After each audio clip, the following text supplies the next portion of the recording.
Seringkali kita sebagai investor ya terpaku sama harga saham yang naik turun setiap hari. Nah, hari ini kita akan coba bedah satu studi kasus PT Superkrine Mitra Utama atau SKRN untuk belajar bareng gimana caranya melihat lebih dalam, melampaui harga harian itu untuk nemuin potensi sejati sebuah perusahaan. Lihat angka ini, Rp432. Ini harga penutupan SKRN tanggal 2 April kemarin. Kelihatannya nggak bagus ya, turun lebih dari 1% hari itu, dan kalau ditarik dari awal tahun, udah turun lebih dari 21%. Nah, inilah yang saya sebut sebagai noise atau kebisingan pasar. Pertanyaannya kan selalu ini, apakah harga yang turun ini benar-benar cerminan dari kondisi perusahaannya? Atau jangan-jangan ini cuma noise aja? Oke, yuk kita coba cari sinyalnya, sinyal fundamentalnya buat menjawab pertanyaan penting ini.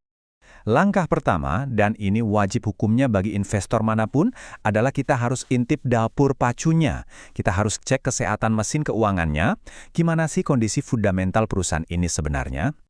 Oke, ini data laporan keuangan terakhir mereka. Coba perhatikan, pendapatannya 800,1 miliar rupiah. Dari angka sebesar itu, mereka bisa menghasilkan laba bersih 204,1 miliar. Artinya apa? Artinya, ini perusahaan yang efisien banget dalam menghasilkan untung. Marginnya tebal, dan ini adalah tanda pertama dari sebuah mesin bisnis yang sehat. Nah, kalau angka-angka tadi kita olah jadi rasio, ceritanya jadi lebih menarik lagi. Di sini ada 3 rasio kunci, PE untuk valuasi, DE untuk lihat utangnya, dan ROE untuk profitabilitas. Semuanya penting, tapi kalau saya harus pilih satu yang paling nunjukin kualitas perusahaan, saya akan tunjuk ke ROE. Mari kita lihat lebih dekat. Simpelnya begini, ROE itu ngukur seberapa jago perusahaan mengubah setiap rupiah modal dari para pemegang saham, termasuk uang Anda kalau Anda investornya, menjadi keuntungan. Makin tinggi angkanya, ya makin jago. Dan lihat ini, 32,59%. Ini angka yang luar biasa tinggi loh. Jarang-jarang kita nemu perusahaan dengan ROE setinggi ini. Ini bukti kalau manajemen SKRN itu lihai sekali dalam memutar modal investor untuk jadi untung. Jadi kesimpulan dari sinyal pertama kita jelas banget ya. Perusahaan ini sangat-sangat profitable, dan kalau kita lihat rasio DE tadi, utangnya kecil sekali. Mesin keuangannya ini kuat dan efisien. Oke, fundamentalnya kuat. Tapi ada lagi nggak? Ada. Sekarang kita masuk ke sinyal kedua. Ini soal langkah strategis yang bisa jadi game changer buat masa depan SKRN. Jadi ceritanya begini, pemegang saham pengendali SKRN ini, mereka nggak diam aja. Mereka ikut mendanai sebuah langkah ekspansi besar untuk perusahaan lain di sektor perkapalan, yaitu CBRE. Dan ini bukan sekedar ngasih pinjaman biasa loh. Skemanya cerdas. Jadi, grup pengendali SKRN ngasih pinjaman 888 miliar ke CBRE buat beli kapal baru. Tapi kuncinya di sini, pinjaman itu bisa diubah jadi saham CBRE dalam 5 tahun.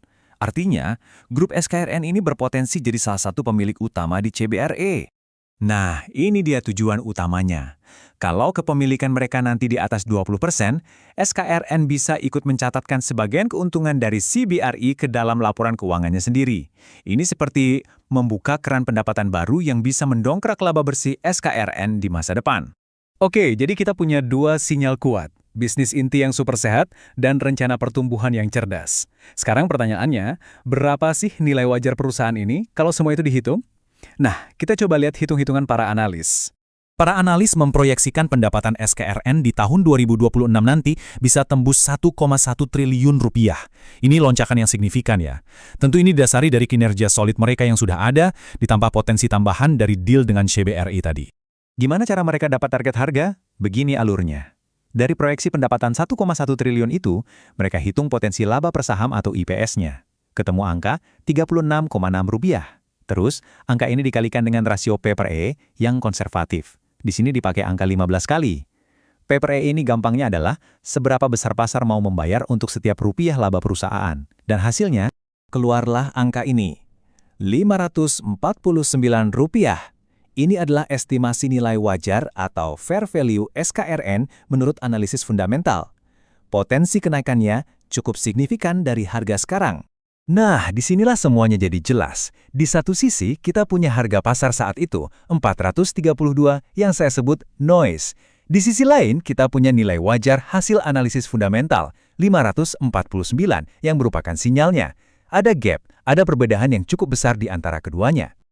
Oke, setelah kita melihat semua data ini, lalu apa artinya buat kita sebagai investor? Yuk kita kumpulkan semua sinyal yang sudah kita temukan. Jadi apa saja sinyal-sinyalnya? Pertama, kondisi keuangannya luar biasa sehat, ditandai dengan ROE tinggi dan utang rendah. Kedua, ada inisiatif strategis yang jelas lewat deal dengan CBRE untuk pertumbuhan di masa depan. Ketiga, valuasi dari analis menunjukkan ada potensi kali upside yang signifikan dari harga sekarang. Dan yang terakhir, manajemen juga bilang kalau bisnis rutin mereka tetap jalan terus, terlepas dari deal CBRE ini. Jadi kita menemukan sinyal yang sangat jelas di sini. Jadi, pertanyaannya kembali ke sini. Dengan fundamental sekuat ini dan strategi baru yang menjanjikan, apakah pasar saat ini sedang mengabaikan potensi SKRN? Tentu saja, keputusan investasi kembali ke tangan Anda masing-masing. Tapi, pelajaran terpenting dari kasus ini adalah tugas kita sebagai investor cerdas itu ya ini, mencari sinyal fundamental yang kuat di tengah kebisingan pasar sehari-hari.